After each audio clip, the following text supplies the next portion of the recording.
என் அன்பு சகோதர சகோதரிகளே, ஆண்டவராகிய இயேசு கிறிஸ்துவின் நாமத்தில் அன்பின் வாழ்த்துக்கள்.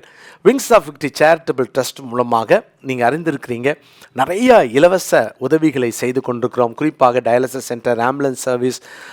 பாருங்கள், இப்போ புதுசாக நம்ம ஒரு நியூரோ ரீஹாப் சென்டர், அதுவும் குழந்தைகளுக்கு நம்ம இதை ஆரம்பிக்க போகிறோம். இந்த தெரப்பி சென்டர் பல ஆயிரக்கணக்கான பணங்களை அநேகர் செலவழித்து கொண்டிருக்காங்க. ஆனால் இது மூலமாக நம்ம ஒரு பெரிய ஒரு ஊழியத்தை செய்ய போகிறோம். பிரியமானவர்களே, சீக்கிரமாக கத்தச்சித்தமான அந்த ஜூன் மாதத்துலேருந்து ஒரு முதியோர் இல்லமும் சென்னை பல்லாவரத்தில் துவங்குவதற்கான காரியங்களை எல்லாம் ஈடுபட்டு கொண்டிருக்கிறோம். ஜெபித்து கொள்ளுங்கள்.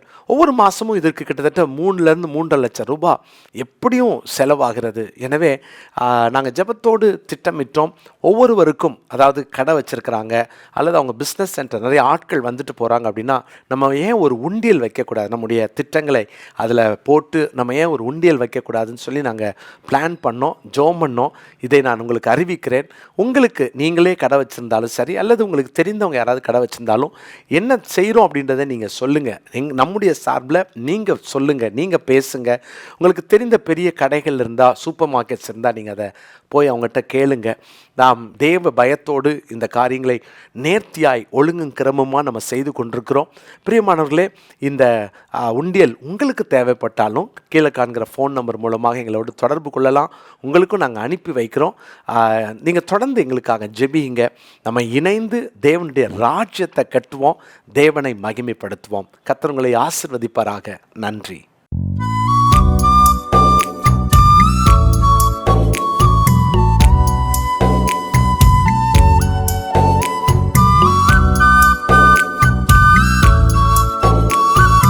என் அன்பு சகோதர சகோதரிகளே, இயேசு கிறிஸ்துவின் நாமத்தில் என் அன்பின் வாழ்த்துக்கள். இன்றைய முத்து எனும் இந்த சிறிய தியானத்தின் மூலமாக உங்களை சந்திப்பதில் நான் மகிழ்ச்சி அடைகிறேன்.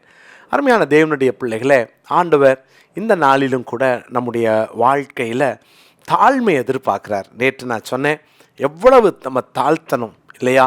அப்போ இயேசுவை மாதிரி நம்ம வாழ்க்கையில் தாழ்மை வேணும். அவர் தாழ்மைக்கு இலக்கணமாக இருந்தார் அப்படின்னு நம்ம சொன்னோம். அருமையான கர்த்தருடைய பிள்ளைகளே, இன்றைக்கும் மத்தேயு 11:29 வசனத்தை நான் படிக்கிறேன். நான் சாந்தமும் மனத்தாழ்மையுமாய் இருக்கிறேன். என் நுகத்தை உங்கள் மேல் ஏற்றுக்கொண்டு என்னிடத்தில் கற்றுக்கொள்ளுங்கள், அப்பொழுது உங்கள் ஆத்துமாக்களுக்கு இளைப்பாறுதல் கிடைக்கும். அந்த மனசில் ஒரு ரெஸ்ட் இல்லாததுக்கு காரணம் என்னென்னா குழப்பம். இதுக்கு என்ன காரணம்னா தாழ்மை இல்லை. பெரிய பிரச்சனையே அதுதான். இயேசுவின் இடத்துல தாழ்மையை கற்றுக்கிட்டா, அவரிடத்துல இந்த சாந்த குணத்தை கற்றுக்கிட்டா நம்ம நல்ல மனசில் நிம்மதியாக இருக்கலாம். இன்றைக்கி சிலர்லாம் லைஃப்பில் பார்த்திங்கன்னா டென்ஷன், லைஃப்பில் நிறையா இந்த டிப்ரெஷன்ஸ், இதுக்கெல்லாம் ரீசன் என்னென்னா தங்களுடைய வாழ்க்கையில் ஆண்டவருக்கு முன்பாக தங்களை தாழ்த்தாதது தான் காரணம். ஒரு மனுஷன் தேவனுக்கு முன்னால் தாழ்த்தி அந்த சப்மிசிவ்னஸ் இருந்துருச்சுன்னா, அந்த அர்ப்பணிப்பு இருந்துருச்சு, கீழ்ப்படிதல் இருந்துருச்சுன்னா, அவங்க நிம்மதியாக இருக்கலாம், இளைப்பாறலாம், அவங்க சந்தோஷமாக இருக்கலாம். பிரியமானவர்களே, இன்றைக்கி அந்த சப்மிசிவ்னஸ் வராததுனால தான் நமக்குள்ளே ஒவ்வொரு நாளும் நம்ம நிறையா குழப்பங்கள் வழியாக கடந்து போகிறோம். வாழ்க்கையில் நிறையா தோற்று போனீங்களா? தோல்வியோடு கூட இந்த வார்த்தையை கேட்குறீங்களா? தாழ்த்துவோம். எங்கே தாழ்த்துவது? நான் இந்த நாளில் இருந்து ஒவ்வொரு தாழ்மை குறித்து உங்களோடு கூட நான் பேச விரும்புகிறேன். அருமையான சகோதர சகோதரிகள், என்னோட வேதத்தை திருப்பிக்கோங்க. லேவியராகமத்தின் புஸ்தகம் 16 அதிகாரத்தின் 31 வசனத்தை நான் வாசிக்கிறேன். லேவியராகமம் 16:31 நான் வாசிக்கிறேன். உங்களுக்கு அது விசேஷித்த ஓய்வு நாள், அதிலே உங்கள் ஆத்துமாக்களை தாழ்மைப்படுத்த கடவீர்கள். இது நித்திய கட்டளை. உங்கள் ஆத்துமாக்களை தாழ்மைப்படுத்துங்கள். பாருங்கள், உங்கள் ஆத்துமாக்களை தாழ்மைப்படுத்துங்கள். இது ரொம்ப முக்கியமான வார்த்தை. ஆத்மாவிலே ஒரு தாழ்மை. தேவன் மனுஷனை படைக்கும் போது ஆவி, ஆத்மா, சரீரம் என்று 3 அற்புதமான ஒரு அமைப்பை நமக்கு வைத்திருக்கிறார். நம்முடைய ஆத்மா அதில் தாழ்மை இருக்கணும்.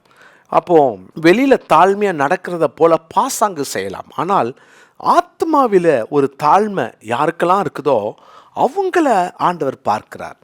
ஆத்மாவிலே தாழ்த்த வேண்டும். பிரியமானவர்களே, இந்த வசனங்களை நீங்கள் படிக்கும்போது 23 அதிகாரத்தில் கூட 27 வசனத்தை நான் வாசிக்கிறேன்.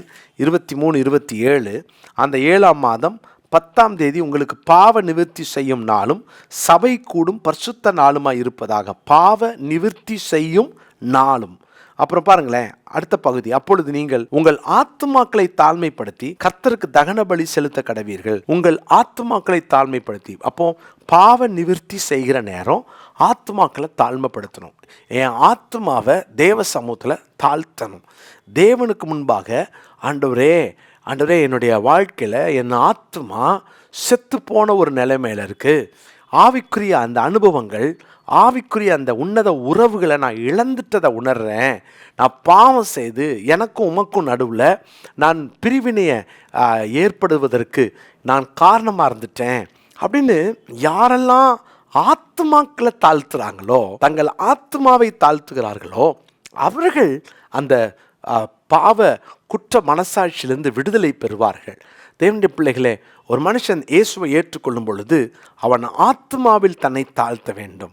நான் செய்த பாவம் உண்மைதான், இந்த பாவத்தை நான் செஞ்சிட்டேன், ஆண்டவரே என்னை மன்னிச்சிருங்க அப்படின்னு ஆத்மாவிலே ஆண்டவரை நாம் தேட வேண்டும். ஆத்ம ரட்சிப்பு அதுதான் அங்கே துவங்குகிறது. நான் பாவம் செஞ்சது உண்மைதான் சொல்லி ஒப்பு கொடுக்க இன்னைக்கு தேவன் நம்மை அழைக்கிறார். பிரியமானவர்களே, உங்கள் ஆத்மாவை தாழ்த்தி இருக்கிறீங்களா? ஒவ்வொரு நாளும் தேவ சமூகத்தில், ஆண்டவரே நான் இந்த தவறை செஞ்சிட்டேன், அல்லது நான் இந்த வார்த்தையை பேசிட்டேன், என்னை மன்னிச்சிருங்கன்னு உங்கள் ஆத்மாவை தாழ்த்த கற்றுக்கொள்ளுங்கள். ஆத்மாவை தாழ்த்தி தேவனோடு கூட கிட்டி சேருவோம். அது தேவன் விரும்புகிற காரியம். இன்னொரு வசனத்தை கூட நான் உங்களுக்கு காண்பிக்கிறேன். சங்கீதங்களின் புஸ்தகம் 44ஆம் சங்கீதம் 25ஆம் வசனம், 44:25. எங்கள் ஆத்மா புழுதி மட்டும் தாழ்ந்திருக்கிறது, எங்கள் வயிறு தரையோடு ஒட்டி இருக்கிறது, எங்களுக்கு ஒத்தாசையாக எழுந்தருளும், உம்முடைய கிருபை நிமித்தம் எங்களை மீட்டுவிடும். பாருங்க, இங்க சங்கீதக்காரன் ஜெபிக்கிறார், எங்கள் ஆத்மா புழுதி மட்டும் தாழ்ந்திருக்கிறது. அந்த தாழ்மை, அந்த தாழ்த்துகிற அந்த அனுபவத்தை தேவன் இன்றைக்கி நம்மிடத்தில் எதிர்பார்க்கிறார். ஆத்மாக்களை தாழ்த்துவோமா? தேவ சமூகத்தில், ஆண்டவரே நான் பாவம் செஞ்சிட்டேன்னு சொல்லி தாழ்த்தி தேவ சமூகத்தில் ஒப்பு கொடுங்க. ஆத்மாவிலே தாழ்மையை தேவன் எதிர்பார்க்கிறார். இந்த நாளுக்குரிய மனப்பாட வசனம் சங்கீதம் 44:25-26. சங்கீதம் 44:25-26. மனுபுத்திரன் ஒருவரும் நான் பாவம் செய்யலைன்னு சொல்ல முடியாது.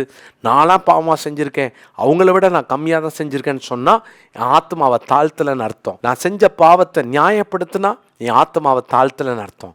ஆத்மாவை தாழ்த்தி ஒப்புக்கொள்வோம். தேவன் இந்த நாளிலே நம்மை மன்னிப்பார், பரிசுத்தப்படுத்துவார். அந்த தாழ்மையை கர்த்தர் கண்ணோக்குவார். ஜெபிக்கலாமா?